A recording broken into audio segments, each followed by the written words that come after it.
Does anyone know what a plug-in is?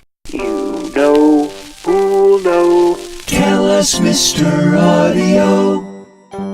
Signal processing that was typically done using either the circuitry that was part of the mixing console or standalone outboard signal processors is now usually done with plugins.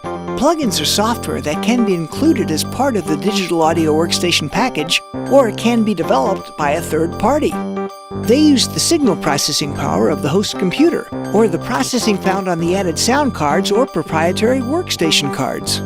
Plugins typically emulate the original hardware they're designed to replace and have three advantages over their hardware counterparts. First is cost. The plugin versions are almost always cheaper than the hardware processors they emulate, and a single plugin can be instantiated on as many tracks as desired, assuming the RAM is available. Second, plugins are totally automatable. Not only is every plugin parameter recalled when the session is opened, but they can be dynamically automated as well. And third, most plugins have graphic displays that visually aid the user in fine-tuning the plugin settings. Thanks, Mr. Audio. For more interesting facts about sound, visit Mr. Audio at soundimages.com.